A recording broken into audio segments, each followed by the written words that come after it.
கிருஷ்ணாபுரம் ராஜபாளையம் வட்டம். கடவுள் வந்து உயிரினங்களை படைக்கணும்னு நினைச்சிருக்காரு. முதல்ல மனுஷனை படைப்போமேனு மனுஷனை படைச்சிருக்காரு. அதுலயும் ஆணை படைச்சிருக்காரு. ஆண்லாம் கஷ்டப்பட்டு வேலை செய்யணும் அப்படின்ட்டு இருக்காரு. பெண்லாம் பிள்ளை பிறந்ததுக்கு தான் அப்படின்ட்டு இருக்காங்க. எங்க ஆட்சிக்கு 8 பிள்ளைங்க. இதே மாதிரி எங்க ஊர்ல இன்னொருத்தருக்கு 2 பொண்டாட்டி, மொத்தம் ஒரு பொண்டாட்டிக்கு 16 பிள்ளைங்க. 2லையுமே 16 பிள்ளைங்க, மொத்தம் 32 பிள்ளைங்க. இந்த 32 பிள்ளைங்களுக்குமே பால் கிடைக்கிறது கஷ்டம்ல, அதனால மாடுகளை படைப்போன்னு அடுத்து மாடுகளை கொண்டு வராரு. மாடுகளை கொண்டு வந்ததுக்கு அப்புறம் பசு மாடுகள்லாம் பால் கொடுக்கணும் அப்படிங்கிறாங்க. அப்படின்னா தானே அந்த குழந்தைகள் கிடைக்கும். அதனால பசு மாடுகள்லாம் பால் கொடுக்கணும் அப்படிங்கிறாங்க. காளை மாடுகள்னா வண்டி இழுக்கணும், நிலம் உழுவணும் அப்படின்றாங்க. அவங்களுக்கு இந்த வேலையை கொடுத்துட்டு அவங்க கடவுள் வந்து அடுத்ததுக்கு போறாரு. அடுத்தது வந்து எருமையை கூப்பிடுறாங்க. ஒரு 4-5 தடவை கூப்பிட்டதுக்கு அப்புறம் எருமை மெல்ல ஆடி அசைஞ்சு வருது.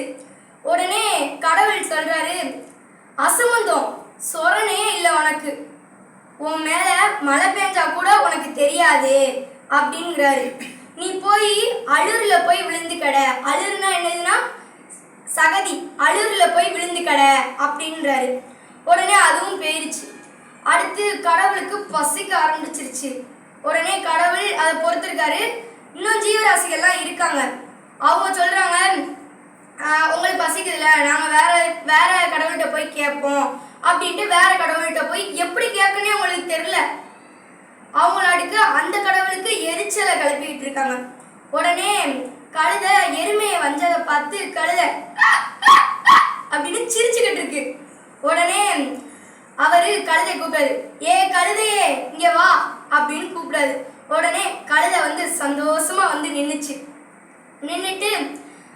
என்ன கடவுளே என்னை கூப்பிட்டீங்க அப்படின்னு, நீ இனிமேல் அழுக்கு துணி முட்டையை சமைக்கணும் அப்படிங்கிற. உடனே கழுதை வந்து சோகமாயிடுச்சு. நேரமே அழுக்கு முட்டை சமைக்கணும் அப்படின்னு ரொம்ப அது முகமே வாடி போயிடுச்சு. உடனே உன் காலு தலையில இருக்காது அப்படின்றாரு. தலையினால் கட்டப்பட்டிருக்கும் அப்படின்றாரு. உடனே கழுதை அழுவ ஆரம்பிச்சிருச்சு. முஸ் முஸ் முஸ் அப்படின்னு அழுவ ஆரம்பிச்சிருச்சு. உடனே கடவுள் கொஞ்சம் இறக்கம் காமிச்சிருச்சு. இனிமேல் உன் பேரை எல்லாரும் செல்லமா ஏ கழுதையே அப்படின்னு கூப்பிடுவாங்க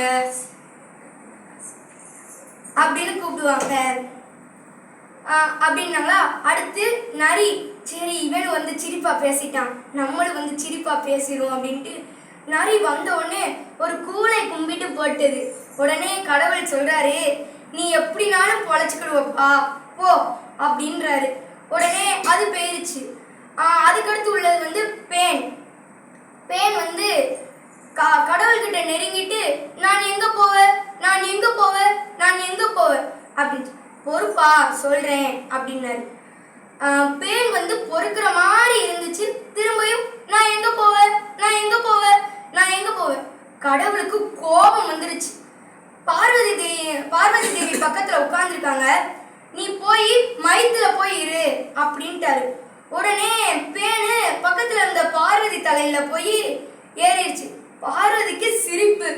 உடனே அந்த பேனை எடுத்து கீழே எரிஞ்சிட்டாங்க. அவங்க வந்து எரிஞ்சையும் கடவுள் சொல்றாரு, பேனை எடுத்து எரிஞ்சோ குத்தாமல் விட்டுட்டோம்னா அந்த பேனை போல அமைதியா அலைவோம், அங்கிட்டு அலைஞ்சுக்கிட்டே அமைதியா இருக்கும் அப்படின்னு. உடனே பார்வதி ஐயோ பேனை கீழே போட்டுட்டோமே அப்படின்னு பாக்குறா. உடனே அது பூமி கீழே தானே போய் விழும். உடனே பூமியை பார்த்துட்டு இருக்காங்க. கடவுளும் அவங்களும் பூமியை பாக்குறாங்க. அது கரெக்டா போய் ஒரு மனுஷி தலையில விழுந்துருச்சு. பார்வதிக்கும் கடவுளுக்கும் அவ்வளோ ஒரு சந்தோஷம். அவங்க சொல்றாங்க, இனிமேல் பேனை இந்த மாதிரி குத்தாம விடக்கூடாது அப்படின்றாங்க. இதுதான் நம்ம தலைக்கு பேன் வந்து வசிக்க வந்த கதை. ஏமா பிரியங்கா, கதை முடிச்சிட்டீங்களா? ரொம்ப அழகா சொன்னீங்க. இந்த பேன் வச்சுட்டு ரொம்ப கஷ்டம் இல்ல? இந்த கஷ்டம் எப்படி வந்ததுங்கிறதுக்கு வந்து எல்லாருக்கும் ஒரு நல்ல ஒரு கதை